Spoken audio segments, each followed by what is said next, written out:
If you're a fan of the show, you've heard our Labor History in 2 segments, and you can hear them on the radio pretty much anywhere in the U.S. Labor history has never been more important than it is right now. So here's what we'd like you to do. Tell a teacher. Tell a teacher that labor history is important and that they can get digestible 2-minute lessons that are absolutely free. Free to download, free to use, free to share. Tell a teacher to go to thericksmithshow.com/history and help us put labor back where it belongs, in the classroom. You know, generations of American workers fought, bled, and died to build the American way of life. It's our job to keep their stories alive. Go tell a teacher that we're here to help them do just that. Find us at thericksmithshow.com/history today.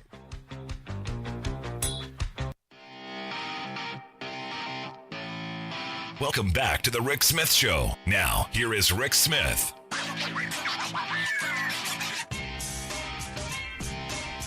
So you had Republicans all across the country this past weekend, all just tingly and happy in the panties.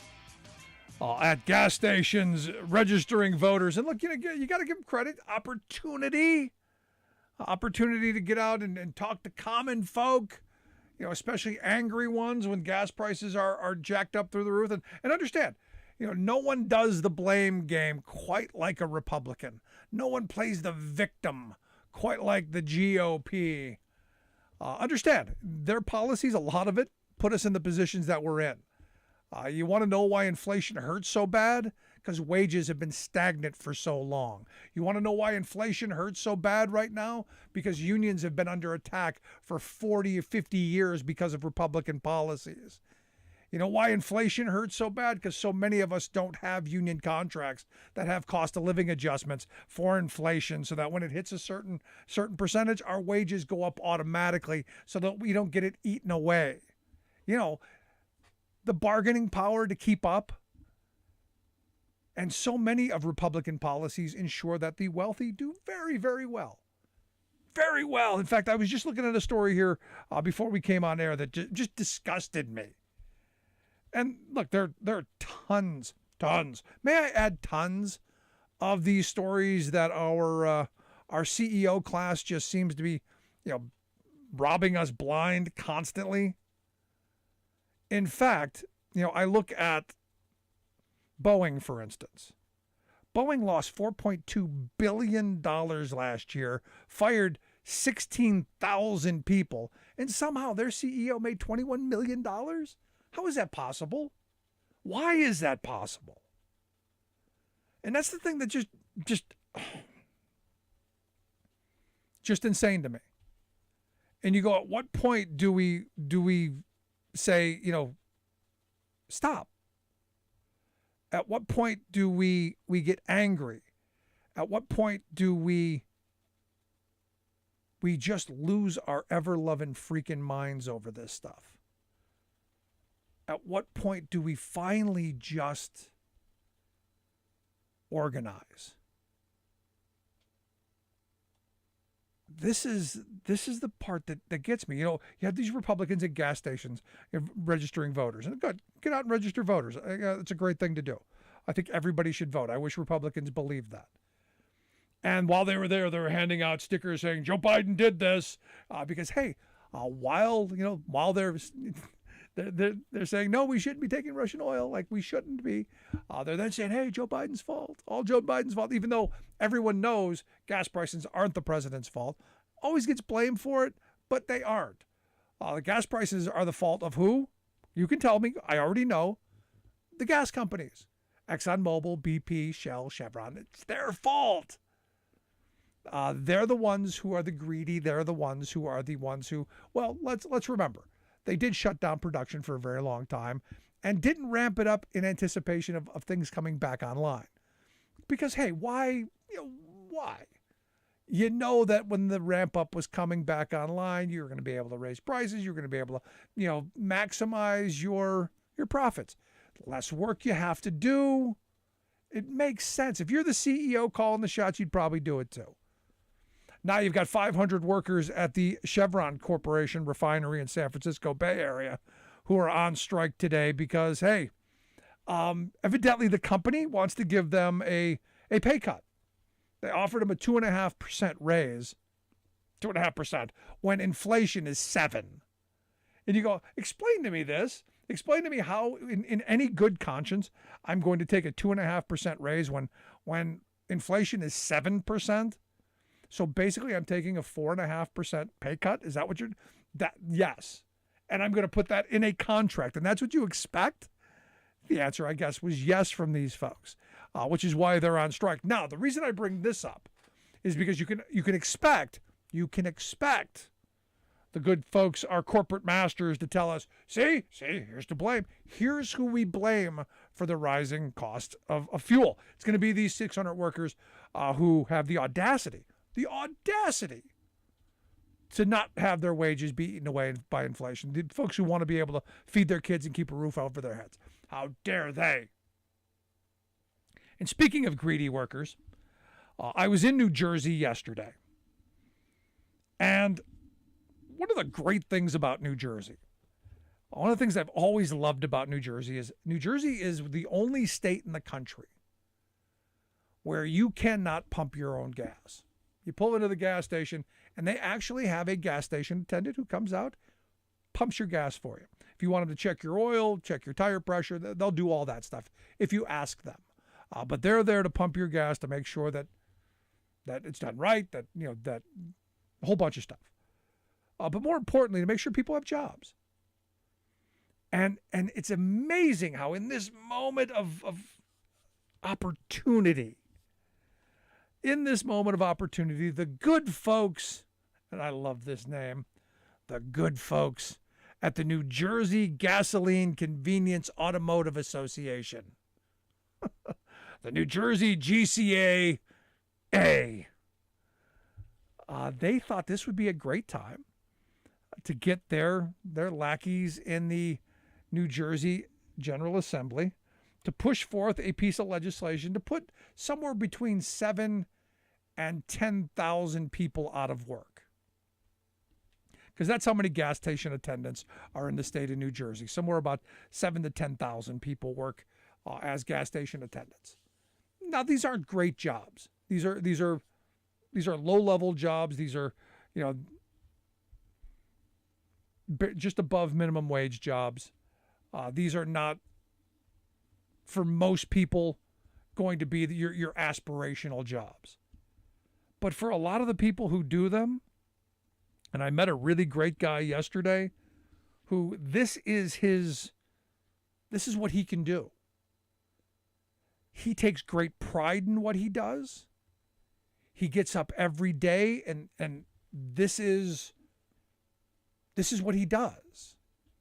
And I know for some that may be difficult to believe, but for me, someone who believes that every job, and I don't care what it is worthy of dignity and respect, I look at this guy and I go, this is what I'm talking about. This is a guy who's taking a job very few people I know would really want and finds dignity in it, finds respect in it, finds worth in this job that most people weren't, and wants to keep it, and is distraught by the fact that, it could hang in the balance because, some New Jersey, the Gasoline Convenience Automotive Association, which basically just is a bunch of gas station chains who have come together.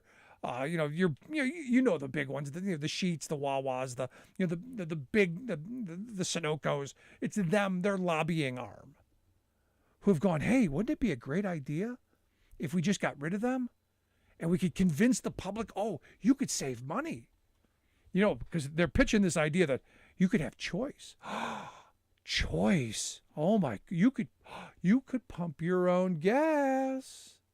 You could save 15 cents a gallon. You could save 15 cents a gallon. Now, New Jersey already has probably one of the lowest gas prices in the country, which is why, when I used to live on the border, I used to go into New Jersey because it was usually like 30 cents cheaper than Pennsylvania. So anytime I would make sure I had a trip going there, I would run down to empty to make it worthwhile, because they were pumping it for me anyway. But now they're going, oh, but hey, you could save 15 cents a gallon. Now, the good thing is the polling on this is nobody wants it. In fact, the Rutgers Eagleton poll found that 73% of New Jersey want to leave it just right where it is. Only 22% want change. So the good news that came out today was that the Senate President Nicholas Scutari has said that he's okay leaving it alone. So this may be for now it's death. But this keeps popping up every once in a while when there's an opportunity, when gas prices spike a little bit, when the moneyed interests see an opportunity to go, oh hey, and then Democrats might go, oh, let's talk about it. No, see, Democrats, you're supposed to be the party of working people, even working people who are at the bottom of the rung, especially them, especially someone like the guy I met yesterday. Dell's a good dude. And like I said, this is a guy who takes great pride in what he did, in the job that he does every day. And to take that away from him, I just think would just be flat wrong. Now, they're saying in the legislation, well, it would give you the option. And I love the choice argument. The choice argument is always one of those really brilliant little things that they throw in there. You have choice. And usually choice means, well, not so much. We're going to give you the illusion that there's a choice, but there never really is a choice. It's usually the choice between bad and worse, or, worse and worse. This is one of those things. Now, what's going to happen is they'll go, oh, well, you'll have the choice between full serve and, the attendant, or you can do it yourself. But I'm sure that they'll charge you a premium for full serve because they did that for a little bit. And then it'll go away. Because I've been asking my friends in other states, when was the last time you saw a full serve gas station? When was the last time you pulled into a gas station and someone said, hey, you want me to pump that for you? I can't tell you the last time I saw one. I worked in one when I was a kid, but that's going back a lot of years. They're saying, no, the law will make sure that if it has more pumps, that you have to have at least one. Yeah. And that 15 cents, remember the 15 cents? You were going to save 15 cents. Remember that? Where do you think that 15 cents will go? Do you think it'll go to the consumer? Are you really naive enough to believe that the consumer is going to make the 15 cents? Or do you think the good folks at the New Jersey Gasoline Convenience and Automotive Association, do you think they and their members are going to be the one lining their pockets? Do you think that's where it's going to go? I'm not generally a betting man, but I think I'd take my 15 cents, and I think I'd bet it that it's going to go into the pockets of the good old folks at the NJGCAA. I'll tell you that. Love to hear your thoughts. You can email me, rick@thericksmithshow.com. If you missed any of the program, podcast, get that at the website. Also, quick break, right back. Stick around. You're listening to The Rick Smith Show.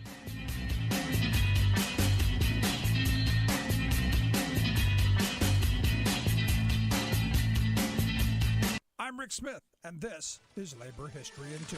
On this day in labor history, the year was 1947. That was the day President Harry S. Truman signed Executive Order 9835. It is commonly referred to as the Loyalty Order. It required the screening of millions of federal civil servants and applicants. 9835 is considered one of the key preconditions for the rise of the McCarthyite Red Scare. It established a loyalty review board, a master index of those investigated, and definitions determining alleged disloyalty. Disloyalty could mean sedition, espionage, or advocating revolution. It could also mean membership or sympathetic association with movements considered totalitarian, fascist, communist, or subversive. Soon, the Attorney General's list of subversive organizations was published. It amounted to a blacklist. In their book, The 50s, Douglas Miller and Marion Nowak comment, between the launching of his security program in March of 1947 and December of 1952, some 6.6 million persons were investigated. Not a single case of espionage was uncovered, though about 500 persons were dismissed in dubious cases of questionable loyalty. All of this was conducted with secret evidence, secret and often paid informants, and neither judge nor jury. Despite the failure to find subversion, the broad scope of the official Red Hunt gave popular credence to the notion that government was riddled with spies. President Dwight Eisenhower would revoke 9835 with his executive order 10450, but this order dismantled the loyalty boards by transferring power to federal agencies.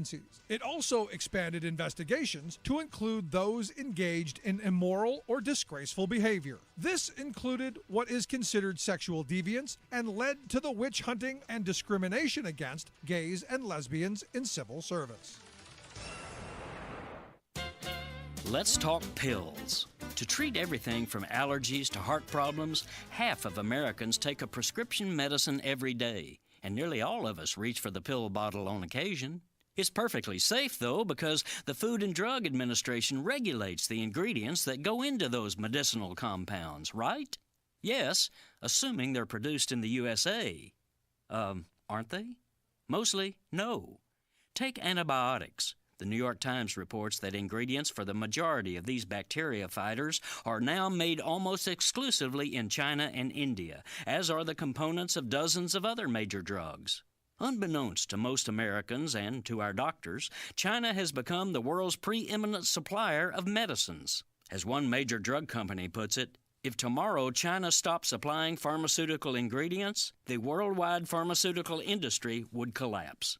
What's at work here is mindless globalization and deregulation. Our politicians threw open the U.S. market to drug imports while also letting foreign manufacturers go uninspected and unregulated. So, companies located in China can cut corners and undercut our own regulated pill makers.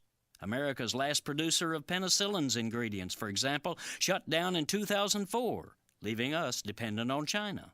FDA, our supposed watchdog, doesn't even know where a drug's ingredients come from. Why? Because drug companies say they don't like to reveal their sources. So they don't.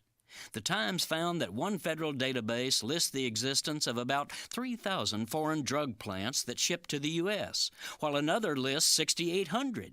No one knows which is correct, if either. This is Jim Hightower saying, this is ridiculous. For the sake of America's health, security, and economy, let's regulate all pill makers and rebuild our own industry.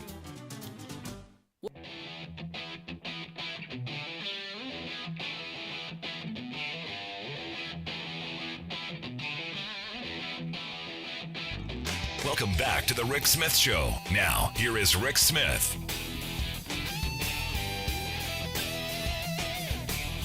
So, I understand there's a big proposal to shake up the Veterans Affairs Medical Center system. Evidently, there are like 35 of these in 21 states that are either going to be closed, completely reconstructed, redone, removed, redone. A lot going on. I mean, you've got the end of our conflicts going on. You've got all these people that are going to have to be taken care of. There is a $2 trillion infrastructure. They're calling it an overhaul. We'll see what's being overhauled. I'm here to share some thoughts on this, whether this is a good idea, a bad idea, how it's going to help, or maybe not, and what we should do about it. I've asked Jacqueline Simon to come talk with us. Jacqueline is a public policy director over at the AFGE, the American Federation of Government Employees. Jacqueline, thanks for taking time for us. Oh, thank you for inviting me. So let's walk through this. You've got this $2 trillion, what they're calling an overhaul. They're saying that they're going to be 35 of these Veteran Affairs medical centers in 21 different states that are going to be closed or completely reconstructed. This is a good thing? This is a bad thing? Where are you guys at? Well, this is a creature of a bill that was passed in 2018, a big privatization bill for VA. It was called the Mission Act. And it was designed, the law itself was designed to facilitate privatization. And since that law passed, 25%, a little more than 25% of all VA spending goes to private care now. And inside that bill was a little ticking time bomb to complete the job of dismantling and really destroying the VA healthcare system. And that was this thing they call the AIR Commission. And what its advocates like to say about it is that it is a commission that will study and recommend changes to the VA healthcare system that would reallocate resources away from, say, the Rust Belt, where there are fewer and fewer veterans, and toward the Southeast and the West, where there are more veterans, and they would refurbish some facilities, build some new facilities, and close some dilapidated old facilities. That's what they're trying to sell. The truth of the matter is that this commission is a closure commission. The only legal authority it has, is to close hospitals and clinics. It has no authority whatsoever to refurbish, repurpose, or build anything new. If anything new were to be built, it would only happen as a result of completely separate legislation. This thing is a closure commission. Everything you hear about it, most everything you hear about it, is going to be a lie. Our current estimates are that it would destroy about 42,000 union jobs, good union jobs in healthcare. Wow. If it were allowed to go forward. And let me stop you here, because when I first read about this, I'm going, okay, anytime I hear something this big, my first reaction is, hold on, stop. This doesn't sound like a great idea. Let's get the details. And then, when I found out it came from, as you pointed out, the 2018 Mission Act, and this idea of moving towards a privatized system, again, everything we seem to privatize has to come with a profitization model, which then means, worse outcomes at a higher cost. Again, hairs on my neck start standing up, because then we're then not doing the things we need to do, and it's costing us more money to not get what we need done. And then I find, it's more privatization, which means we're going to start closing down the facilities that we've had built and, handing them off to profiteering interests using our money. And that's when you just kind of lose me. So is there a way to stop this? Well, I just want to say that you've done a perfect job of describing what's going on. That's exactly what's going on. And when you talk about this big price tag in the trillions of dollars, those trillions of dollars, that's not for building new facilities. That's for paying profiteers, as you just described. And every objective study out there that looks at health outcomes for veterans, that compares how they do when they receive their healthcare in-house at veterans facilities, veteran medical centers and clinics, or in the private sector, shows that they have better outcomes at the VA. And the patient population for the VA system is really very different from the population at large. Veterans, for a variety of reasons, mostly related to their military service, present with very complex and sometimes unique problems, and often a multiplicity of problems that range from mental health to physical health, injuries and illnesses that result from injuries. And they're not the same kind of patients that walk in the door of your basic primary care or even specialty care practice in the private sector. It's unique to the VA. Right. The VA has unique expertise in treating these issues. And so it's not a matter of just willy-nilly saying, okay, we're going to close your medical center, go find care elsewhere, we'll pay your bills. In addition to the fact that, of course, we'll be gouged, we as taxpayers. And in addition to the fact that we all know that there are vast healthcare deserts out there in rural areas and many places around this country where it'll be very hard for veterans to find the care they need, primary care or specialty care. They may wait forever to get it.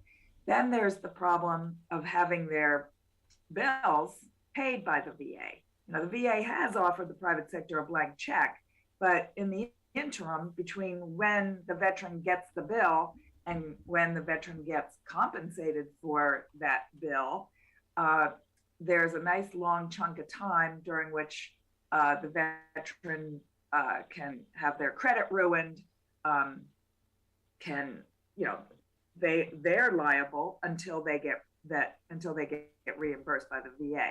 So there's so many problems with this plan, and so many lies. There's no other word for it, being told by its advocates. You know, we were very, very, I'll say disappointed. That's a nice way of saying disappointed that Biden's Secretary of Department of Veterans Affairs has become such a, you know, ridiculously enthusiastic booster of this closure plan.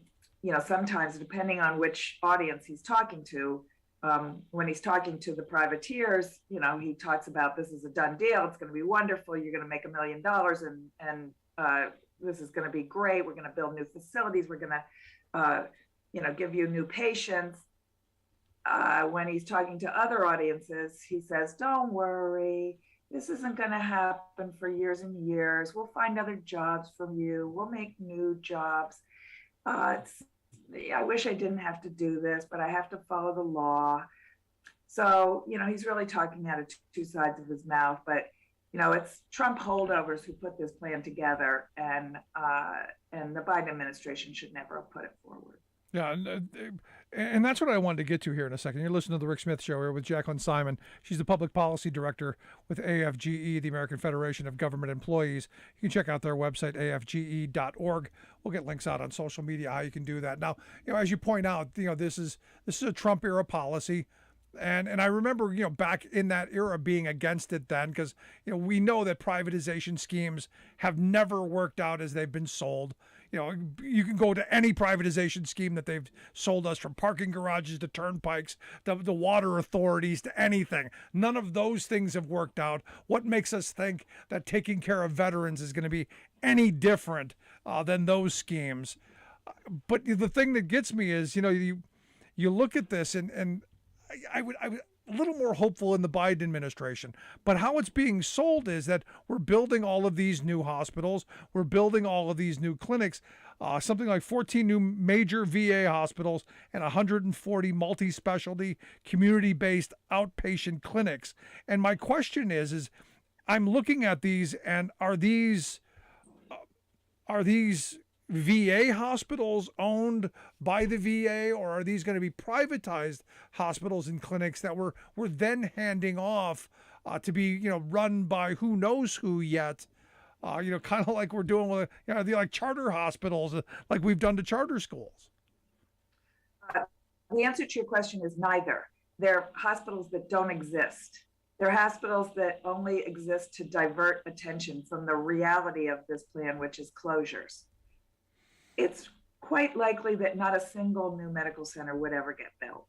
So then let me ask you this. So if we're closing all this stuff, because this is the fear, because, you know, what I understand already, you're like 50,000 workers down already in the VA. So we're already not taking care of the people that we have. You've already created this crisis in the system. If you close all these hospitals, where are all these veterans going to go? Where are all these people going to go? How are we going to take care of all these people if these hospitals close? Well, that's a good question. The proposal is based on this extremely flawed so-called market analysis that the Trumpers working for VA put together.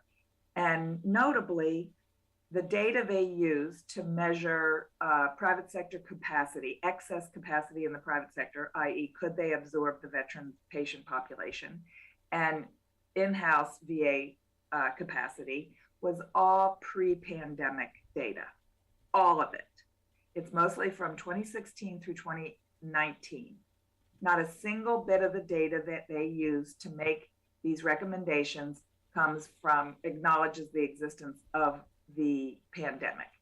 So if you're going to buy what they're selling, you have to completely forget all those images you saw on TV of New York City at the height of the pandemic, where there were tents erected in parking lots to try to accommodate the vast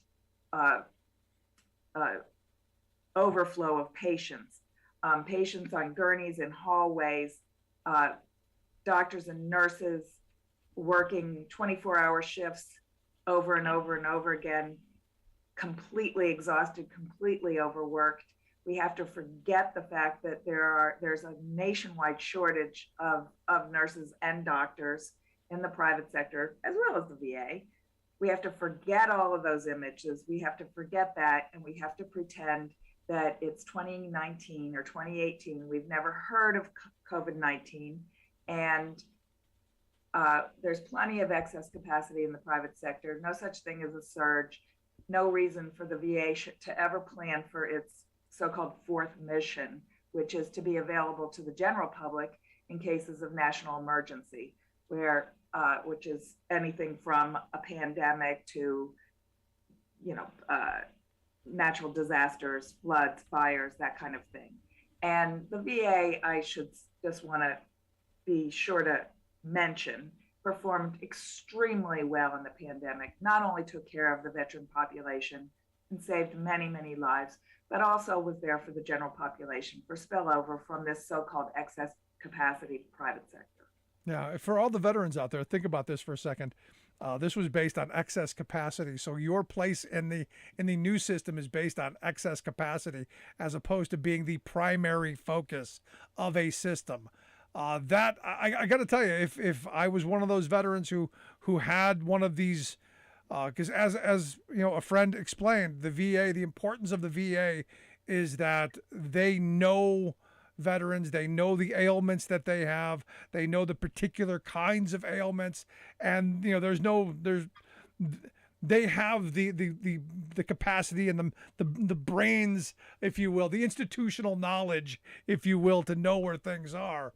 And now we're going to deal with this on again, how did you say it? Excess capacity level. Interesting. Yeah, I think one of the most frustrating things, if you're obviously somebody who's attuned to language, in the parlance that the VA uses for privatization, they call it community care. And the irony, of course, is that the VA system is a very important community for veterans.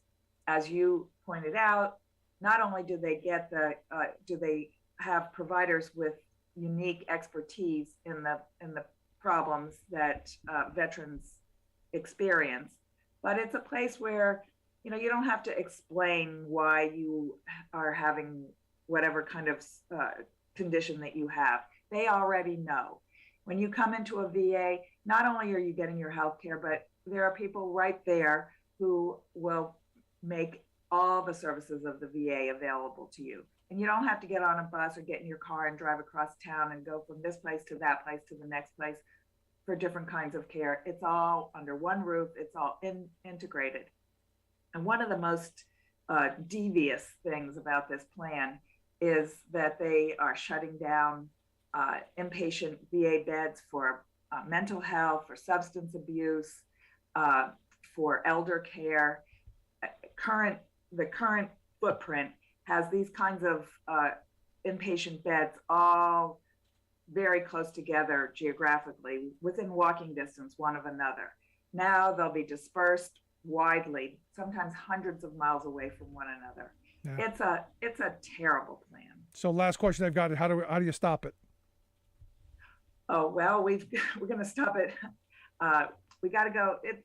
It's kind of like a BRAC. I don't know how familiar you were with those. Yeah, the Base Closing Commission. Those closures, yeah. Right, in the Department of Defense. So it's a really very fast kind of project designed to make it difficult to stop. They got 1 year, and they're going to go around and hold these hearings in all the locations where closures are recommended. I would urge all your listeners, come to these public hearings, let the commissioners know that you don't want to see your VA closed. Let your lawmakers know that you don't want to see your VA closed, because after the commission gives the recommendations to the president can throw it in the trash can, or he can send it to Congress for an up or down vote. And they have to have a joint resolution of the Congress, either to accept the entire thing or reject the entire thing. No amendments, only 2 hours of debate. If Congress disapproves it, Secretary McDonough is running around telling everybody if Congress disapproves it that I almost said Trump, Biden will veto the disapproval. We shall see. Going into this midterm election, having Trump's privatization plan for the VA hanging over Democrats when this is a Republican plan. The bill did have bipartisan support when it passed. I'll admit that. But the idea of turning this into Biden and the Democrats dismantle the VA plan, I think is really bad politics. And I don't, so far, many Democratic lawmakers and Republican lawmakers have come out strongly against this. So it's not a done deal, but it's going to take a lot of work. Veterans need to make sure their voices are heard, that they want to save their VA. Certainly our union is going to be working very, very hard, round the clock, trying to save our VA and try to make sure lawmakers and all the way up to the president understand that this is a very, very bad idea. It's not good. And I guess 17 medical centers in 12 states are going to be completely closed. New York, there are 3 of them: Castle Point, Manhattan, Brooklyn. Pennsylvania's got 2, Philly and Coatesville. Virginia's got 2, Hampton and Salem. South Dakota's got 2, Fort Meade and Hot Springs. Then you go to the ones that are, Massachusetts, Central Western Mass, Dublin, Georgia, Chillicothe, Ohio, Fort Wayne, Indiana, Battle Creek, Michigan, Alexandria, Louisiana, Muskogee, Oklahoma, and Palo Alto, California. All those are set to be, all 17 set to be closed. Where do those folks go? But I'm sure this is something that will continue, Jacqueline, and I hope you'll come back and share some more thoughts and help us work through this and keep us up to date on what's going on. I'd be happy to. Thank you very much for inviting me. Appreciate the time. Thank you so much, Jacqueline Simon, Public Policy Director there at AFGE. AFGE.org, the website, if you want to check out more on what they do. Going to take a quick break right back after this. Love to hear your thoughts. 1-866-416-RICK, 1-866-416-7425. If you're just joining us, make sure you grab the podcast. Never miss a second. Quick break right back after this.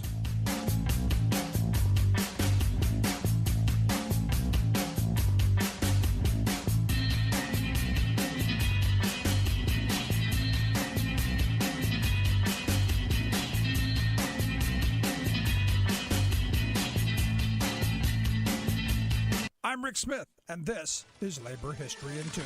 On this day in labor history, the year was 1960. That was the day of the Sharpeville Massacre in South Africa. Black South Africans were required to carry identification documents. These passes limited who could live or work in designated white areas of the country. This restricted black workers from finding employment, especially in urban areas, if they did not have the required pass. Police would patrol the restricted areas looking for and arresting those without documentation. Black residents organized against this restrictive apartheid regime. At the township of Verning, a large crowd gathered, numbering in the thousands.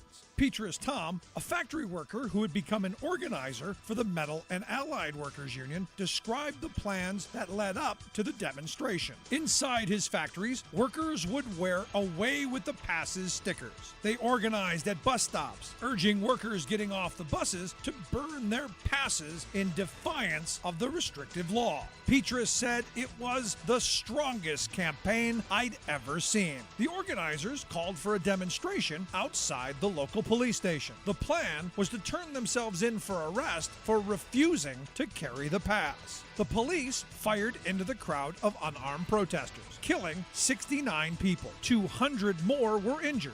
Most of those shot by police were shot in the back as they were trying to flee the gunfire. Thousands of black South Africans were arrested in the days following the protest. Sharpeville became a watershed moment in the anti-apartheid struggle. In 1996, Nelson Mandela chose Sharpeville as the site to sign the country's new constitution. Today is now honored as Human Rights Day in South Africa. Labor History in 2 brought to you by the Illinois Labor History Society and The Rick Smith Show. You're listening to The Rick Smith Show, where working people come to talk.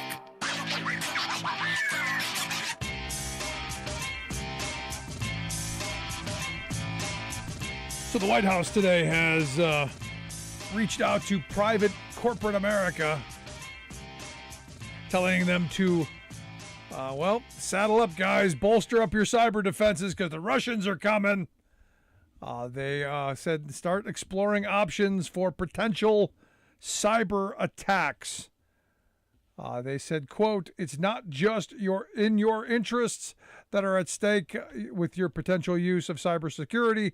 It's in the national interests.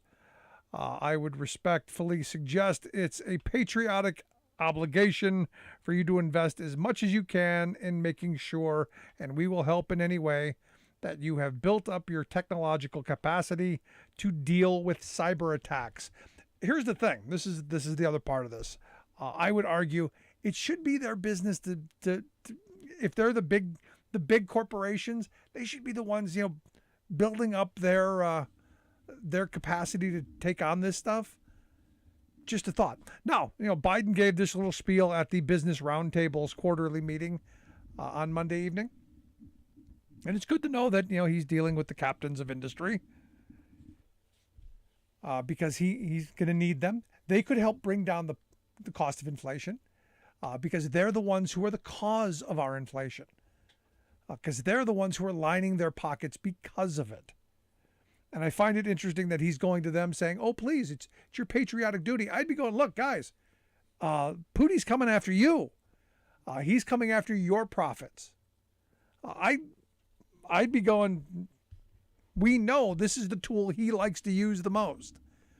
He's going to be, him and his crew, what they did to the election in 2016 is going to be nothing to the kind of cyber attacks that are coming this way. Wall Street, hello, yes, they're coming. You better bolster. But here's another one of these moments. We're going to bail corporate America out. We always do. And I know people, but Rick, we're at war. Yeah, we're not at war. I think Putin wants to draw us into a war. But this cyber stuff, this is why having everything online is probably not a great idea. Having everything on the cloud, probably not a great idea. Why privatization, not a great idea. All of our water infrastructure, all of our major, airlines, all of our stuff, right there. Just kind of a thought. But I know it is the 21st century, and we're going to have to deal with it. It will be interesting to see what happens, though, in the event that Russia does full-scale cyber attacks. The thing that I think Biden has done masterfully is he's come out and he's communicated. He's come out and said, look, this is what's happening. This is what the intelligence is. This coming out to the Business Roundtable and saying, look, our intelligence is saying he's coming after you. You better be prepared. It is your patriotic duty to get out there and do something about it. Protect yourself and protect the country while you're at it. I think it's a smart thing.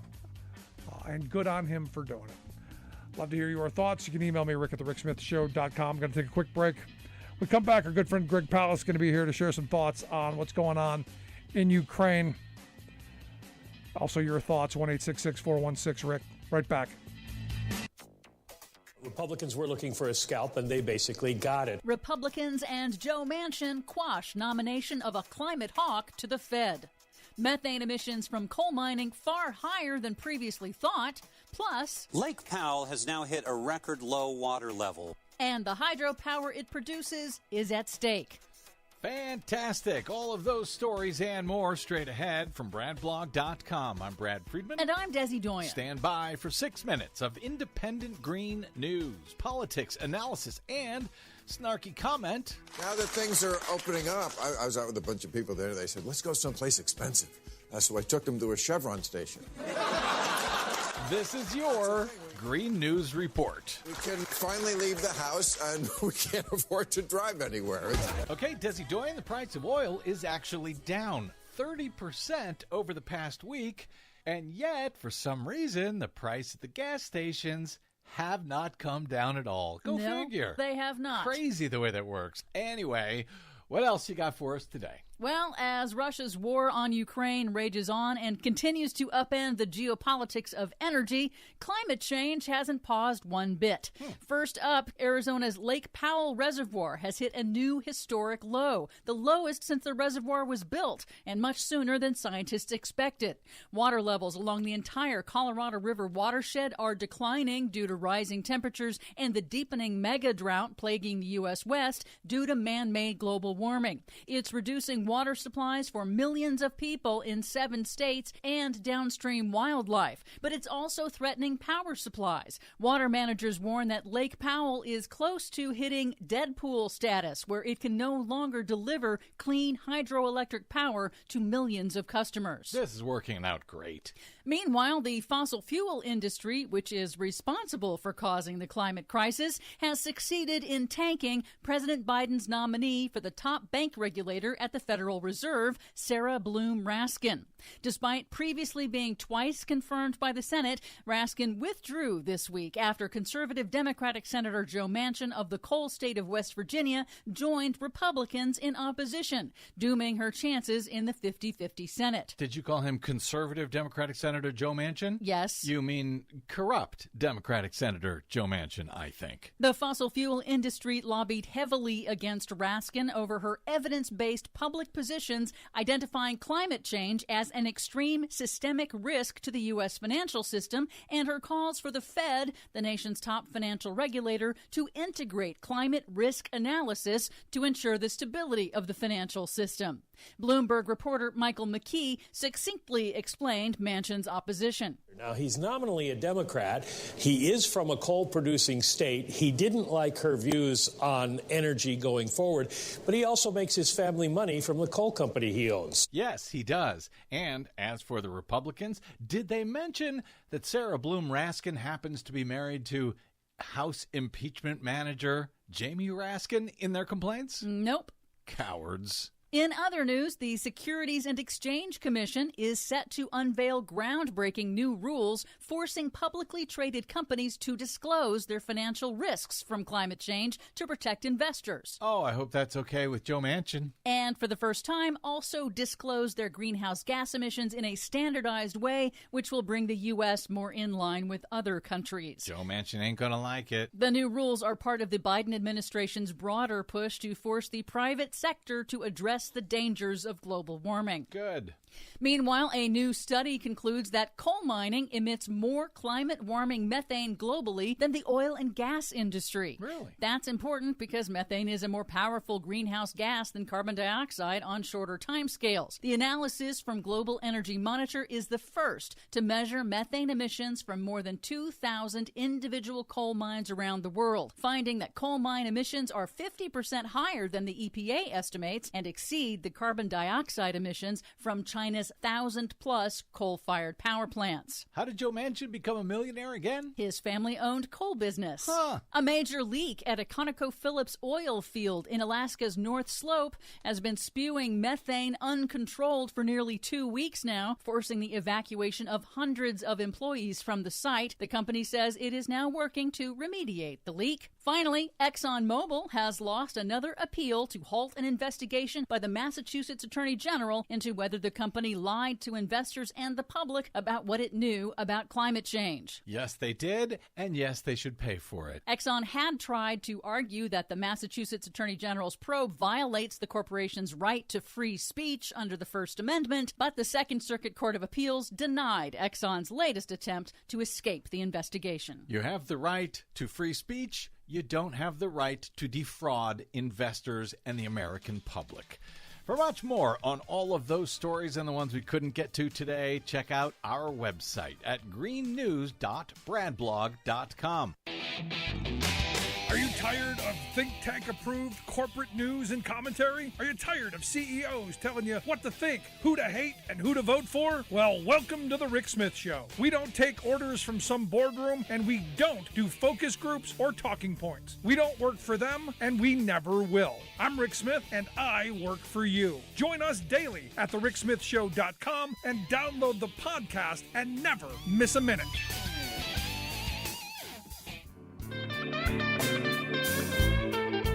Welcome back to the Rick Smith Show. Now, here is Rick Smith. So every time I turn on the TV, I got to tell you, folks, just horrible, and it's getting worse every day. What's going on in Ukraine? And the Pope weighed in, said it's a senseless massacre where every day slaughters and atrocities are being repeated. He said there's no justification for this. He says, I beg all the players in the international community to truly commit themselves to stopping this repugnant war. And I read that and I'm going, is the Pope calling for the international community to gang up on Putin? I mean, is this a call to arms by the Pope? Wow. I mean, look, if anyone's gonna pull things together, maybe that's where it goes. Anyway, here to share some thoughts on what's going on over in Ukraine and that region of the world. I've asked our good friend Greg Palast to come talk with us. Greg is one of my favorite, if not my favorite, investigative reporter, also best-selling New York Times author. Numerous books. You get those at gregpalast.com. Too many for me to rattle off, but my favorite, Best Democracy Money Can Buy. Greg Palast, thanks for taking time for us. Glad to be with you again, Rick. So, what do you think? Is this a call to everybody ganging up and putting Putin in his place? You think from the Pope? Well, go Frankie, I hope, but we don't know. The question is, is the Pope calling? Is he calling for a jihad here? Is this a holy war? I don't know, but I'll tell you this. It's grim. And just so you know, I have a reporter. The Palast Investigative Fund has a reporter, Nick Parapolitis, in Kharkiv, which is, the main city after Mariupol that's under bombardment. I haven't heard from Nick in 2 days. I'm hoping it's just because, Putin has his finger on the internet off button in these areas. But 400, I do know that he reported, and the Wall Street Journal confirmed that 400 apartment buildings have been blown apart. So it's pretty grim. He's in the basement of one building and getting out messages when he can. It's just horrible. And you go, what sense does this make? I mean, on what level does this make any sense? And I've had a bunch of people go, well, he's doing this because he wants security, he wants a buffer zone. I mean, every justification, he doesn't want NATO expansion. This is all Joe Biden's fault because Joe Biden's weak. All these NATO excuses. Expansion. Okay, let's get to NATO. First of all, let's put that mythological beast aside. Yeah, my waste expansion's a bad idea, but it doesn't threaten anyone. Neither did. Let's remember, Ukraine was not allowed into NATO, and there was no way that they were going to be allowed into NATO. NATO's charter actually says you can't join if you're in conflict with a bordering state. Well, excuse me, that's why let's remember, Ukraine applied for NATO membership 14 years ago, and suddenly 3 weeks ago, Putin wakes up and says, oh my God, Ukraine's applied for NATO membership. Yeah. It's a threat to Russia. So has NATO fired a bullet at Russia ever? I mean, it's, I agree that adding in Poland and other Eastern European nations was what I would call diplomatic malfeasance. But let's get rid of that as a casus belli. And let's remember something else. For a nation which is supposedly threatening Russia, the Ukraine gave Russia its warheads, actually gave up all of its nuclear weapons, and didn't just smash them. They literally handed them over to Russia under an agreement in which the United States, Mr. Biden, and Russia and Britain and France agreed to the security of Ukraine in return for giving up those missiles. I'll tell you this, after Kim Jong-un watches what Biden didn't do to protect Ukraine, and watch what happened to Gaddafi after he gave us his nukes, there is zero chance. In fact, I'd have to say, if I were an advisor to North Korea, I'd say, whatever you do, don't give up your damn nukes. Yeah. Never. That's over. That story's over with. And with Biden saying we have no obligation to Ukraine, well, what does that agreement that we signed mean, sir? Biden's done a very good job of saying we're not going to do this and we're not going to do that. Who plays poker that way? Whatever happens, even if I get 4 aces, I will not use them in this poker game. No, but here in his defense, though, Greg. Can I please play chess with you, Mr. Biden, and please tell me what your next moves that you promise not to castle, you promise not to use your bishop. Okay. Yeah, but in his defense, in military parlance, in military parlance, what Biden's move is called, he's called a schmuck.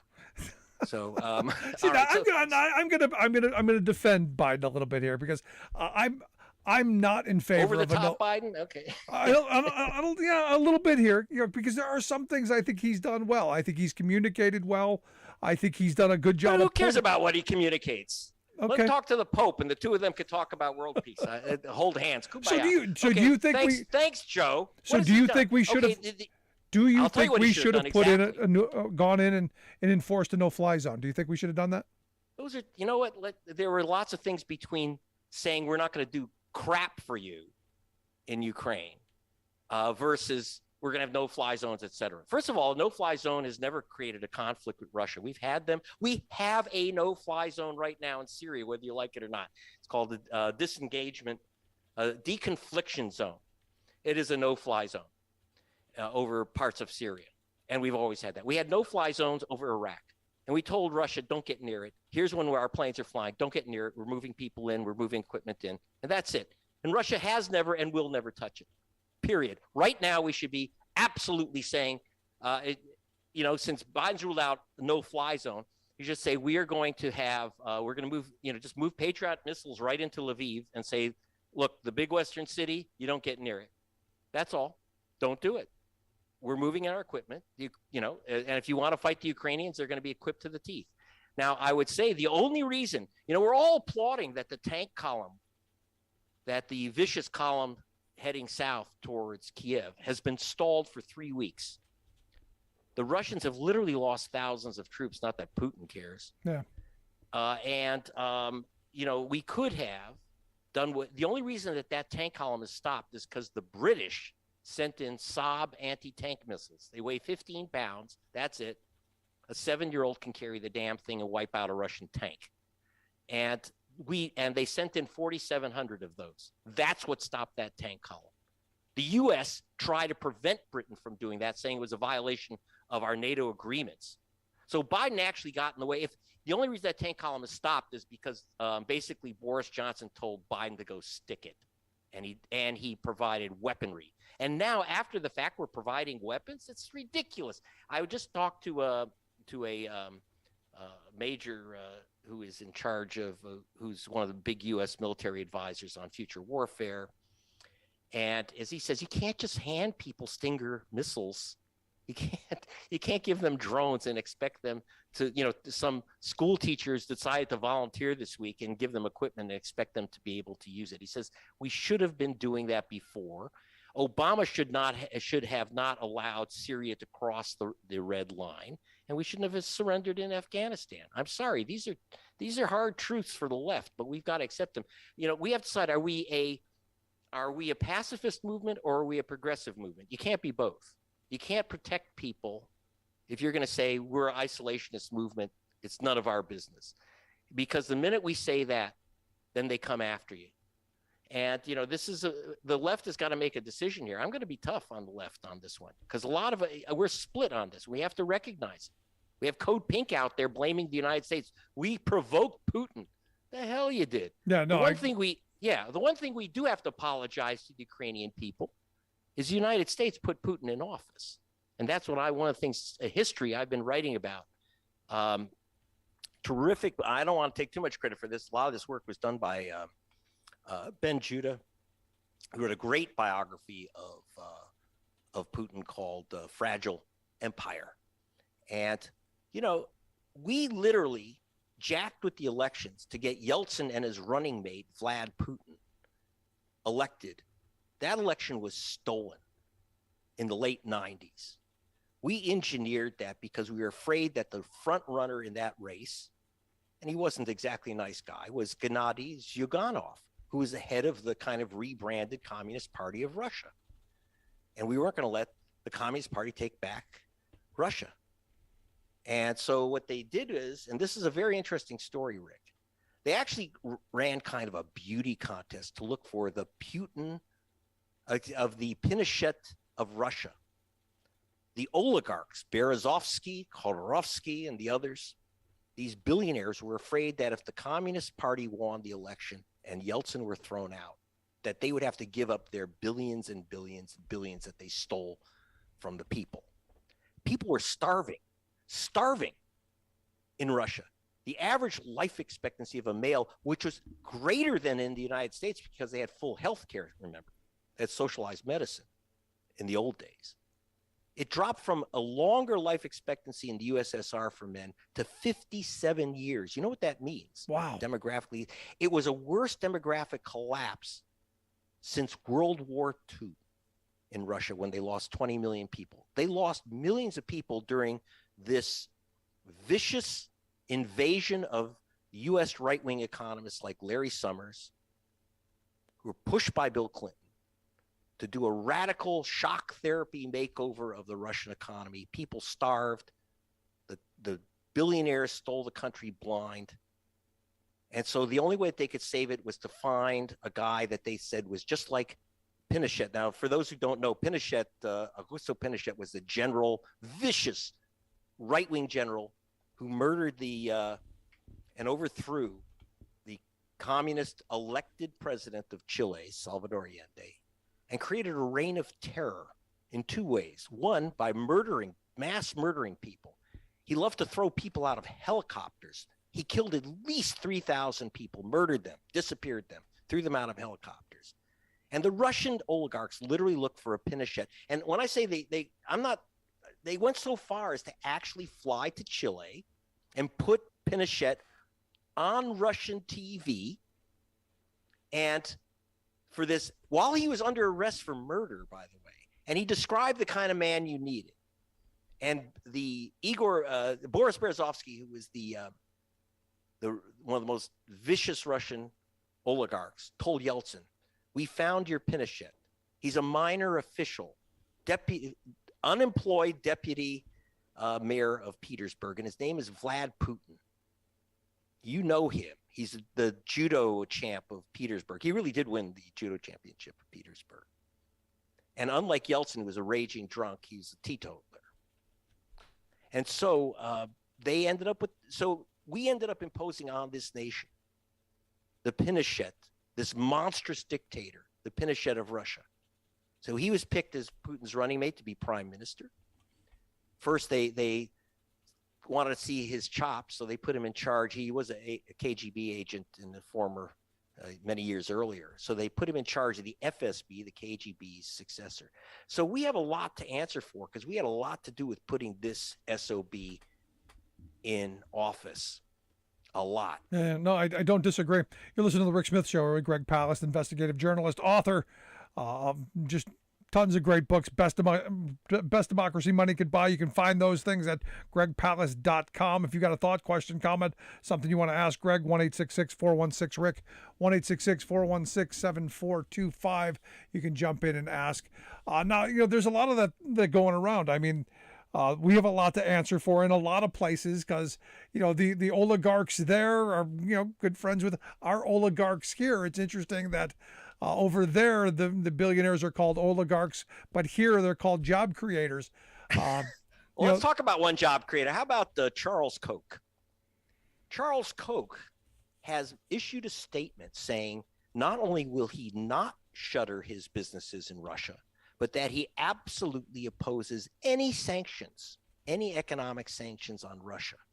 Now, we know Koch as a right-wing, greedy billionaire. I did the first documentary on Koch, the richest guy you've never heard of, the Koch brothers. And I was the one who got Koch on a tape recorder saying, "I want my fair share, and that's all of it." So keep in mind, what is Koch up to? Our oligarchs, as you correctly say. Well, think about it. while this conflict goes on, while his business in Russia is small, but while this conflict goes on, Koch Industries, the second largest private company in America, is making billions and billions and billions on the run up in oil prices. Oil's over $100 a barrel. Koch oil, Koch gas, they're raking it in. They're a $120 billion company last year. Figure, I'm not kidding. I'm pretty good at these numbers. I'm an economist who's worked in energy a long time. And I would say that Koch Industries is easily making $30 billion on this war, and they don't want it to end. Oh, of course not. No, and this is the part that is frightening to me. Look, I'm an anti-war person to a degree. Me too. I don't want to get into any conflict that we can't get out of. But I'm also one of those persons where I agree with the Powell doctrine. If you're going to get into one, you get into one, and you use overwhelming force and to make it as short as possible. So if we're going to get into this, you got to go all in. But we're not a country that's going to get all in on this. We're not even. But I think we can. I think we really can do more. I mean, it's more subtle than usual, which is that, we're not going to be in a ground conflict with Russia or anyone else. And the Ukrainians don't need it. What they do need is supplies. They need air cover. They need intelligence. We were not providing strong intelligence at first. It was only because the Ukrainians held them off, again, with British and Turkish weapons, Turkish drones, British anti-tank weapons. That's what held these guys off. I know the fighting spirit of the Ukrainians is unbelievable, but you can't, I saw sticks and stones only go so far. Literally a friend of mine sent pictures of her relatives making hundreds of Molotov cocktails. So it's not 1956. Those won't work on the Russian tanks, but the Saab missiles will do a damn good job. And so there's plenty we can do. We should be moving in Patriot missile systems. We should be giving them all of the equipment that we had before. And the other thing is, can you tell that guy Austin, the guy who pretends to be our Secretary of Defense, to shut the F up? He keeps saying things like, well, we're thinking of ways of getting the Ukrainians these missile systems. Just do it, man. You don't tell Putin what you're. I mean, really, these guys have never played poker, have they? They just never played poker. Putin has. Or maybe maybe they have, and they're playing a different game of poker. Just maybe. Yeah, they're doing maybe they're doing like in this Paul Newman in The Sting, acting really stupid. just to throw them off. You think they're doing that? Do you think that Austin and Biden are acting really stupid, and Blinken, who's dumber than the two of them put together? Do you think that these guys are just putting it on for Putin, so he'll think that they don't know what they're doing? I actually don't know, but it's an interesting statement. But here's my problem in all of this, and you hit on it a second ago, that in all of this, the profiteers are going to be walking away with money on all sides of this. I mean, there's all this misery and all this pain and all this suffering. As one rich guy in Russia has sent poor working class kids from Russia to go over and kill the poor and working class of Ukraine. Yep. The money from the world is pouring in to the military-industrial complex of the globe. Oh, yeah. Well, you know what, Rick? Let's face it. You know what's going to happen here is that the military budgets now, which is already through the roof, is going to go to the moon. Yep. And it's going to go to like the Virginia class submarine, and it's going to go to the F-35 VTOL monstrosity. All these things that we're not going to use, that we're not going to give to the Ukrainians, that won't mean a damn thing. No, Putin isn't going to touch NATO. We don't need more weapons in NATO. Believe me, when I talk to guys in the military, they're telling me, whose army would you rather have? Whose weapons? Russia's or ours? It's not even a question. Russia's is a speck. They have an economy that's smaller than Italy's. They almost got their behinds kicked by the zero state of Georgia, which has virtually no military at all, and they almost blew that one. No, they're not a military threat. All he has is his nuclear weapons, and the problem. And Putin knows that if he uses them, who's going to build the statues to him? He thinks he's Catherine the Great, and this is a problem. And one thing we should be very careful of is going along with his propaganda. I've written, and it's correct, that the Donbass and Crimea were always part of Russia, and frankly, they got to go. back to Russia. And they've been back to Russia. Just so you know, Russia's controlled those places now for 8 years.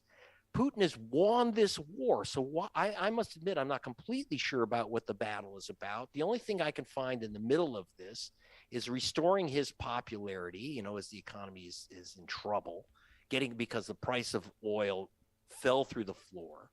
They have one of the highest rates of COVID in the world. Let's not forget that. They are suffering. And this war gave them $1 billion a day oil windfall. 43% of the Russian government budget is from oil. Well, now it'll be more than 100%. He's got it made. He can give out goodies to people. As long as this war goes on, we have to get off oil. And it has nothing to do, I don't want the climate to fry. I don't want the planet to heat up.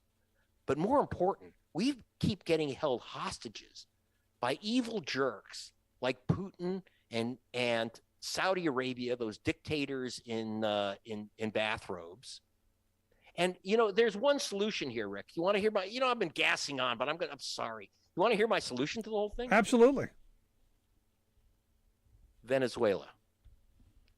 Venezuela is capable of producing 3.2 million barrels a day of oil.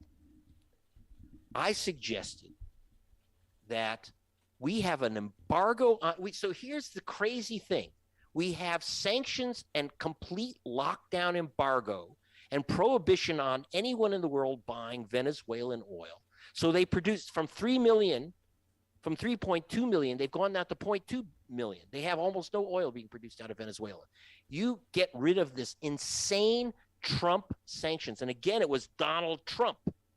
And why Biden is continuing with Blinken this crazy embargo, siege, blockade of Venezuela. They haven't invaded anyone.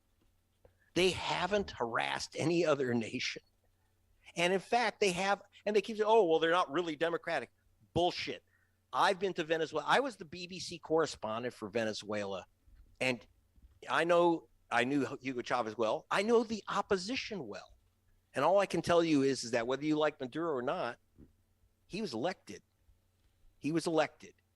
And we need to get Venezuela's oil. And I will say, Blinken did send down and Biden did send down a team down to Venezuela, but now they're getting scared off by these right-wing fruit balls from Cuba and Venezuela and Florida. Well, a lot to get through. Last question, real quick, 30 seconds. How do you see this ending? How do you see this ending, or does this end? It's going to go on for a very, very long time, because the Ukrainians, unfortunately, politically cannot give up the Donbass or Crimea, even though, frankly, they should. It didn't become part of Ukraine till 1954. It's ridiculous. On the other hand, Putin cannot simply back down. I see a lot of blood flowing, and unless we break the back of high oil prices, Putin will keep them tanks rolling. Unleash Venezuela, cut a deal with Iran. There you go. Greg, I appreciate the time, man. Great stuff. Thanks so much. You're welcome. Our good friend Greg Palast. Make sure you check out his website, gregpalast.com. We'll get links out on social media. I can check out all the great books that he's written, all of his documentaries, all of the incredible investigative journalism coming out of there. Quick break, right back. Stick around. You're listening to The Rick Smith Show.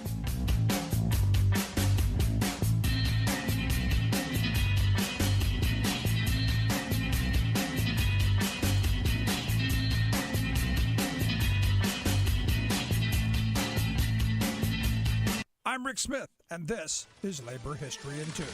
On this day in labor history, the year was 1960. That was the day of the Sharpeville Massacre in South Africa. Black South Africans were required to carry identification documents. These passes limited who could live or work in designated white areas of the country. This restricted black workers from finding employment, especially in urban areas, if they did not have the required pass. Police would patrol the restricted areas looking for and arresting those without documentation. Black residents organized against this restrictive apartheid regime. At the township of Verning, a large crowd gathered numbering in the thousands. Petrus Tom, a factory worker who had become an organizer for the Metal and Allied Workers Union, described the plans that led up to the demonstration. Inside his factories, workers would wear "Away with the Passes" stickers. They organized at bus stops, urging workers getting off the buses to burn their passes in defiance of the restrictive law. Petrus said it was the strongest campaign I'd ever seen. The organizers called for a demonstration outside the local police station. The plan was to turn themselves in for arrest for refusing to carry the pass. The police fired into the crowd of unarmed protesters, killing 69 people. 200 more were injured. Most of those shot by police were shot in the back as they were trying to flee the gunfire. Thousands of black South Africans were arrested in the days following the protest. Sharpeville became a watershed moment in the anti-apartheid struggle. In 1996, Nelson Mandela chose Sharpeville as the site to sign the country's new constitution. Today is now honored as Human Rights Day in South Africa. Labor History in 2 brought to you by the Illinois Labor History Society and The Rick Smith Show. Let's talk pills. To treat everything from allergies to heart problems, half of Americans take a prescription medicine every day, and nearly all of us reach for the pill bottle on occasion. It's perfectly safe, though, because the Food and Drug Administration regulates the ingredients that go into those medicinal compounds, right? Yes, assuming they're produced in the USA. Aren't they? Mostly, no. Take antibiotics. The New York Times reports that ingredients for the majority of these bacteria fighters are now made almost exclusively in China and India, as are the components of dozens of other major drugs. Unbeknownst to most Americans and to our doctors, China has become the world's preeminent supplier of medicines. As one major drug company puts it, if tomorrow China stopped supplying pharmaceutical ingredients, the worldwide pharmaceutical industry would collapse. What's at work here is mindless globalization and deregulation. Our politicians threw open the U.S. market to drug imports while also letting foreign manufacturers go uninspected and unregulated. So, companies located in China can cut corners and undercut our own regulated pill makers. America's last producer of penicillin's ingredients, for example, shut down in 2004, leaving us dependent on China. FDA, our supposed watchdog, doesn't even know where a drug's ingredients come from. Why? Because drug companies say they don't like to reveal their sources. So they don't. The Times found that one federal database lists the existence of about 3,000 foreign drug plants that ship to the U.S., while another lists 6,800. No one knows which is correct, if either. This is Jim Hightower saying, this is ridiculous. For the sake of America's health, security, and economy, let's regulate all pill makers and rebuild our own industry.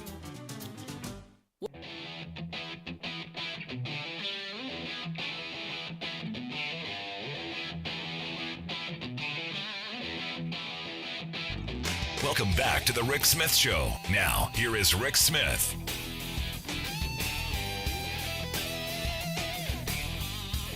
So it looks like the signature accomplishment of the U.S. Senate may be going down in flames. Looks like the daylight savings change is in trouble in the House. And the one thing that they got done really quickly in the Senate might not happen.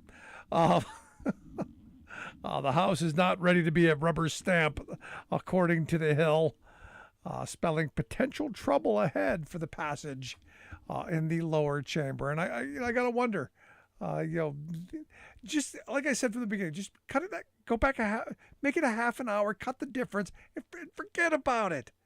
How hard is this? How hard is it? Anyway, here to share some thoughts on the top stories of the day, our good friend, former Ohio Congressman and political analyst, Bob Ney. Bob, thanks for taking time for us. Hey, thank you, Rick. So the signature accomplishment, the one big thing, doesn't look like it's going to happen. Rick, I always love to say a couple of things. One was that, they can't agree where the bathroom is. Now they can't agree what the time is, So this is a new one. Of course, when I was in the House, on a bipartisan basis, we used to talk about the Peacock Farm. That was the Senate. That's what it was called, under their breath, the Peacock Farm. But on this case, I'm trying to look at the House and think, what is the problem? deal on this. You know, Yeah, make a deal. I don't know why it still exists. Call it a day. Yeah, I don't know why it's such a big deal. Just figure it out already. And then I see one of my friends, and I'm not criticizing for it. He was a great friend of mine, Representative Al Green of Texas. But he did say, I'm going to ask my staff for some empirical studies about this. So I'm thinking, okay, if I'm the staffer, what am I going to study about it, you know? I don't know. A lot of members were quoted, a lot of them, just what they were going to do. More research was needed, et cetera, et cetera. So we will see. Meanwhile, we'll just keep ticking away the moments till they make a decision. Yeah, yeah. Aren't there better things? Aren't there more important, yes. pressing things? You know, Oh, yes. In fact, it would have been just better, if I don't know, maybe the speaker should have said, okay, take your best shot. We're going to have a vote today. Yeah, just in 10 minutes. Do whatever you want to do. I don't care, you know. Maybe she should have said that. just crazy. Funny stuff. Have you gotten your Truth Social account yet? No. Still haven't signed up for Truth Social. Well, oddly enough, Trump hasn't used his account either yet. So it's been a whole month, and Now, Trump has not posted. Cost to do it? Do you have to pay? No, it's free. I've got an account. I haven't checked it in a while, but evidently Trump has still not posted to the new Truth Social social media account. Well, don't you find that strange? I do find it really weird because this was supposed to be his baby. In fact, you know, the only reason I'm paying attention to this, and the only reason I keep bringing it up, just so you know and everybody else knows, is I said from the day that Devin Nunes left Congress, right. I said all I'm waiting for out of this whole thing is for the press release from Devin Nunes that he's suing Trump for non-payment because Truth Social is going to go belly up and he regrets leaving Congress because he now doesn't have a paycheck. Of course, he'll sign a non-disclosure. Nunes will. But I'm waiting. Well, see, I'm waiting for the day for him to publicly disclose that he got stiffed. That's really what I'm waiting for. Mm-hmm. It'll happen. I should go on it. Of course, if Trump's not posting, then I'm not sure. I guess you still connect to people. Is that what happens? It's a ghetto kind of Twitter. I mean, it's a really bad, Okay. pathetic. It's a pathetic Twitter. I mean, when you said that, somehow I just don't see Trump doing rap. I don't know. I'm yeah, I mean, it's trying to get my mind around it. Let's see. It's a trailer park Twitter. How's that? That's probably a now better. That I can see. Okay. You know, it's a lot of pictures, not a lot of words. You know, a lot of. It's mostly memes of white supremacy and Biden's bad. There's an old lady carrying a gun. There's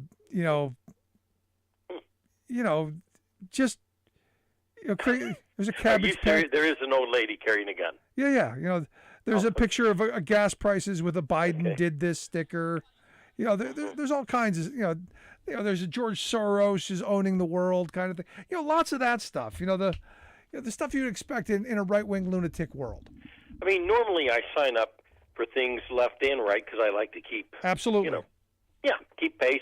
I sign up for the fundraising letter so I can read hilarious things. Help me. I'm writing this in the middle of the night with a candle lit. I need money because I've actually put one out like that. That's how I knew that. But this one I haven't signed up for. I'll have to sign up for it. Yeah, I mean, I spend like 3 or 4 minutes a day just scrolling through just to see, what kind of insanity's there, so I get a chuckle and see how far down the insanity hole there is.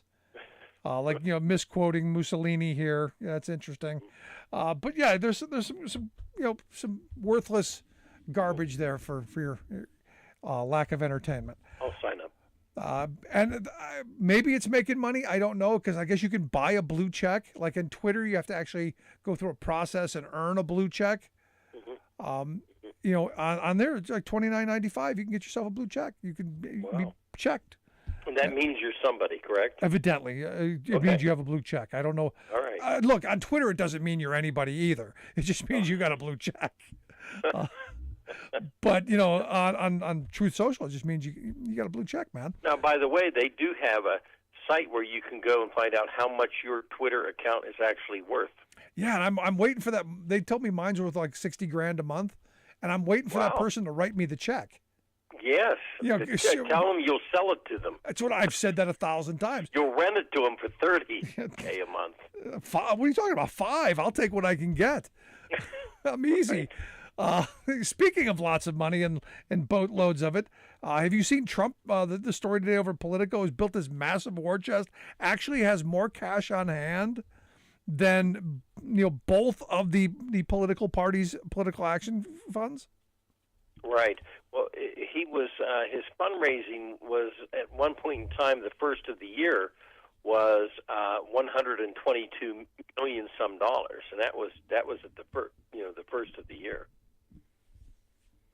Wow. So at what point does he pocket that money? Or does he end up living off of that? Is that because we've talked about this before, that you can, as long as you're playing president, as long as you're going out doing events and you're doing stuff, that you could actually maintain a lifestyle off that, can't he? Well, here's the thing about these campaign accounts. Now, the year before I ran, anyone running in that year, 1992, could make a decision, and up to that point, you could keep your campaign account and pay the taxes on it and personally put the money in your checking account with no problem. Wow. That's how it ran. After I got in Congress, that had been banned, so you couldn't do that. But you can use your campaign account, and these are all the same accounts, whether it's soft money account, whether it's Trump's PAC, a leadership PAC, your campaign account, whatever it is.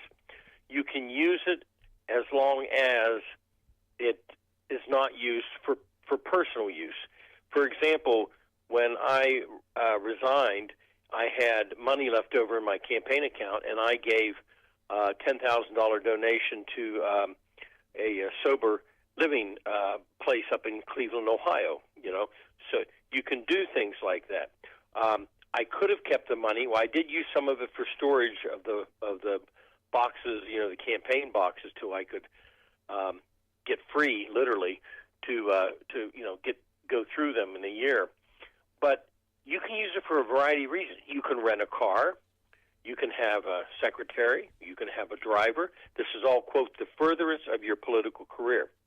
You can buy a plane if you have enough money. You can fly on jets. You can throw a party. I can come up Pennsylvania and throw a great big party and invite a bunch of people and for my furtherance of my political career. So yes, he could live off of it as he would please, as long as he doesn't, for example, take it and pay a mortgage. Interesting. But he can pay for office space. Sure, he can be in his own building.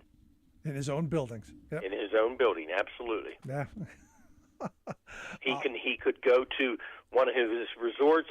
He could throw an event where he invites people across the country for a cheap $5,000 to come see him, and he'll provide all the food and maybe the lodging, and of course, he could pay his own resort. Yep. It's the furtherance of the political career. Yep. Very, very broad brush. And I'm sure he's doing all of that, and he's thinking of something. And the kids are all doing it too. Right. What a good con. You listen to the Rick Smith Show here with Bob Ney, former Ohio Congressman, political analyst, sharing some thoughts on the Truth Social and the Trump. I got to get your thoughts on today's opening salvo in the Supreme Court confirmation hearings. Were you surprised by, one, Ted Cruz pimping his podcast, and two, Marsha Blackburn and her comments on critical race theory? Well, nothing Marsha would say would be absolutely, of a great big, shock nature to me. But I think Ted Cruz was sort of, lamenting, the angry Supreme Court hearings, the whole situation. He complained that Supreme Court hearings were becoming increasingly angry. Did you see that? Yeah. Where he said that? Yeah. So I don't know. He was promoting something. No, it's going to be an interesting couple of days, I think, because,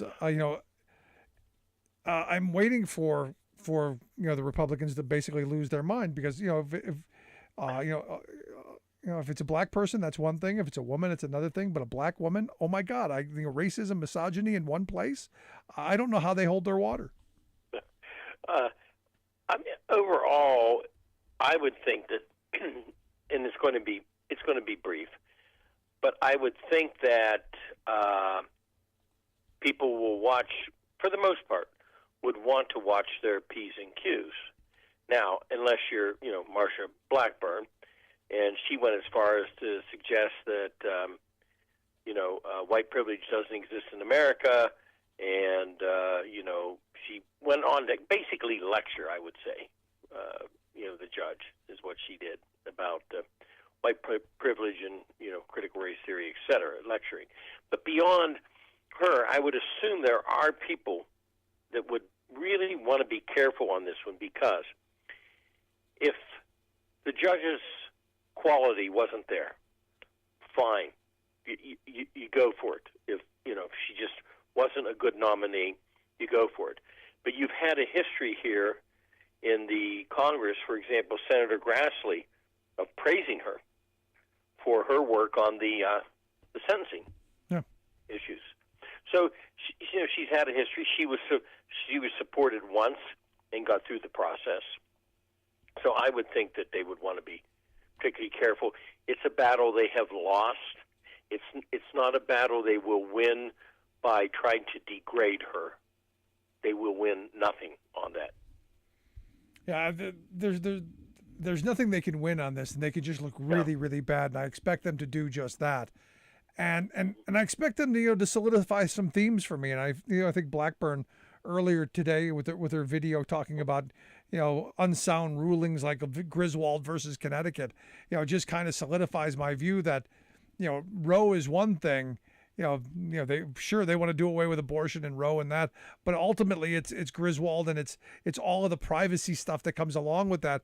As she called, constitutionally unsound rulings like Griswold versus Connecticut. And you go, wait a second, what are you talking about? That's been the law of the land for decades, and now it's popped up.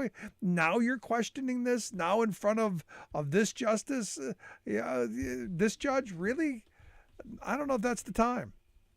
Well, Blackburn also referred to how Justice Thomas and Justice Kavanaugh were, quote, treated during their hearings, and then she said she didn't want her hearing to result in the same manner. That's what she said in the next breath. Then she went on to lecture. Yeah. No, we are most certainly in interesting times. And, to bring up the critical race theory thing, I mean, you almost knew that had to come up, and I got to wonder how many times it's going to come up again over the next couple of days. Well, also, I think that these have to be examined very closely. For example, Senator Blackburn attacked the judge and used the whole COVID-19 pandemic issue, which there was a fentanyl drug dealer released. Okay, that happens. Trump's lawyer was released, wasn't he? And he's worse, isn't he? Yeah. Trump's lawyer, I would think. But anyway, so there was a drug dealer released. A lot of people were released during the COVID-19. And then they said, well, there was a bank robber addicted to heroin. Well, I as you know, I sponsor people in substance abuse. There's a lot of people that are addicted to drugs, and it has caused a criminal career. We try to help them is what we do. Yeah, but shouldn't the conversation about, because if you look at the rest of the world, we're terrible at rehabilitating people. I mean, we don't really rehabilitate anybody. No, it's warehousing. I was there. In fact, I had made the statement once that members of Congress ought to do prison time, then go serve. You have a whole different perspective, on it. It's warehousing. It's not rehabilitation. For just a very few, there's rehab, but it's warehousing. And so when they make these statements, and of course it's to make the judge look bad, Judge Jackson, you let a fentanyl dealer go. Well, a lot of people were let go during the COVID, and what happened to that person? Was he on an ankle bracelet? Was he given some rehab treatment? I mean, there's a lot of facts and background to these things. But to just make a real easy blanket statement, she let a fentanyl drug dealer go. Well, there's a bigger picture and a side story to these things. Yeah, she's soft on pedophiles. Right, exactly. Which she will go through, and she'll go through the process, and she's going to get some Republican votes, I would assume, if they're smart. If they're smart, that again, if they're smart, there's the caveat. There you go. And if they're smart, how many come along? Are you saying 3 to 5? Are you getting 1? How many come along? I'm thinking about 3 to 4. I would think. She got 3 the last time. Mm-hmm. I would think 3 or 4. All right. Well, we'll see. We will see. If there's not a good reason to go against her, she's qualified, and it is a historic nomination. I mean, why do people have to shy from that? It is a historic nomination. It's okay to have a historic nomination. When we do that, we do talk about it. Whether it's Republicans or Democrats, I appointed the first person, to this position. It's okay to show the nature of the history of the appointment. There's nothing wrong with that. No, yeah, you're right on. And Cory Booker was spot on with that today. I mean, he was the one saying, this is something to be celebrated. Mm-hmm. And good on him. But we'll see how this plays out. We will. I'm waiting to see them just lose their water and go full on crazy. Right. But we'll see. Bob, as always, I appreciate the time, man. Thanks so much. Well, thank you, Rick. Great stuff. Our good friend Bob Ney. Let's take a quick break. Right back. Stick around. You're listening to The Rick Smith Show, where working people come to talk.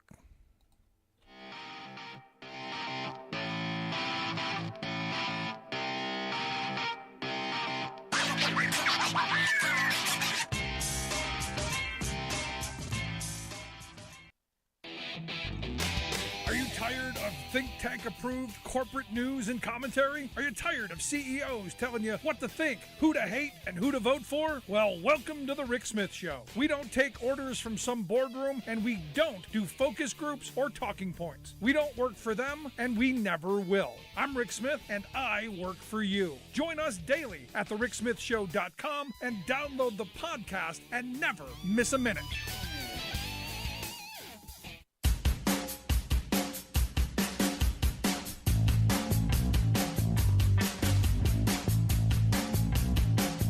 Welcome back to The Rick Smith Show. Check out our website, thericksmithshow.com. If you've missed any of today's program, make sure you grab the podcast, take the program on the go, never miss an episode, subscribe, and make sure that you get the notifications that, hey, there's a new one, and you've got it right there. I love getting emails because my email box is always interesting. It's like one of those things, like Forrest Gump said, my email box is like a box of chocolate. You never know what you're going to get. Everything from, hey, I got one today from a woman just goes, hey, I just wanted to tell you, I think you're a great guy. And I'm like, oh, that's so nice. Thank you. To another one who said, I just think you're a fat idiot. And I'm going, wow, look at that. 2 emails, and they were right next to each other. And I'm going, how do you go from one to the other in such a quick span of time? That's just my audience, and I love my audience. I had another person today say, hey, take a look at the 1976 documentary Harlan County, USA. Suggested to the audience, which I'm doing. Make sure you check out the documentary from 1976, the Harlan County, USA, with the Hazel Dickens song. Absolutely, by far, it's great. I've seen it; it's beautiful. But yeah, I mean, I love the email box because sometimes I get into these long drawn out commentaries with folks. Like the one guy today was just going on about how much how wrong I was and how Trump was the greatest president ever, and then finally came around to go, well, he goes, Joe Biden stopped the PUA. I'm going, no, Republicans did that. Well, yeah, but. And of course, Bill sent me an email. He says, Rick, love your show. Appreciate what you do for the pro-union few of us still who exist. I wanted to chime in about Ukraine, an issue I haven't heard about anyone address since this mess began, is the gift of depleted uranium munitions that are being used in the Ukrainian theater. I don't believe for a minute that DU weapons aren't being used, simply because we haven't heard about them on the brainwashing box. I absolutely support democracy abroad, but it seems this little war may just be a convenient way to dispose of old Russian tanks and U.S. nuclear waste. He says, I hope not, but it's the military-industrial complex we're talking about here. Stay vigilant. Bill, I hope you're wrong. But, look, it's crazy. And it was Marilyn who said, I like you, you're a good guy, that's all. That was a great email. Thank you for that. But yeah, so good, all good stuff. All good stuff. Happy days. If you want to email me, rick@thericksmithshow.com. That's where you do that. Now, here where I'm at in Pennsylvania, it's going to get ugly. On the Republican side for the Senate, it has been a total bloodbath. You got Dr. Oz, this McCormick guy, and then all of the other backbiters and ankle biters going after each other. Just tons of TV ads and all kinds of stuff. Dr. Oz is, he's got Turkish citizenship, and he say, okay, well, I won't get certain information about certain countries. And you go, how are you going to be in the Senate without, security clearance? So that's been an interesting thing. Now the Democrats are talking about eating each other, as Connor Lamb's folks are going, well, our internal polling show us 30 points behind John Fetterman. So it looks like Connor Lamb is going to start throwing some mud at Fetterman. Going to be interesting to see how the next couple of weeks play out as we move toward the primary election. I was kind of hoping this wouldn't happen. I was kind of hoping the Democrats would, have a spirited discussion, but not bloody each other in the primary.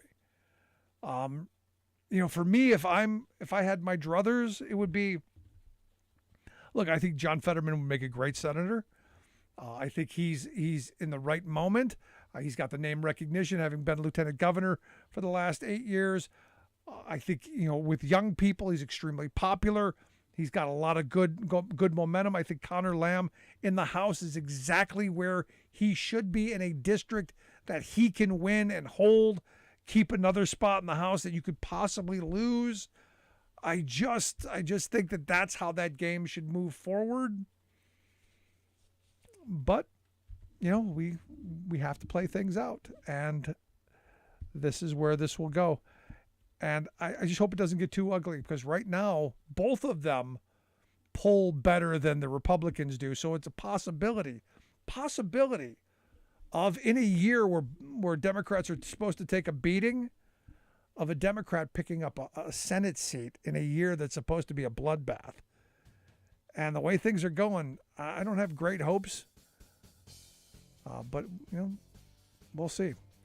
Anyway, if you've missed any of today's program, thericksmithshow.com. That's where you go to get the podcast, the Rick Smith Show app on the smartphone. Take the program on the go wherever you go. And as always, you can email me, rick@thericksmithshow.com. Thanks so much for being here. We'll see you back here next time.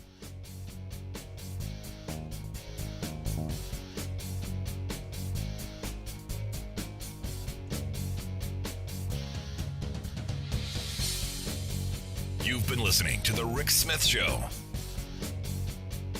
Email Rick at rick@thericksmithshow.com.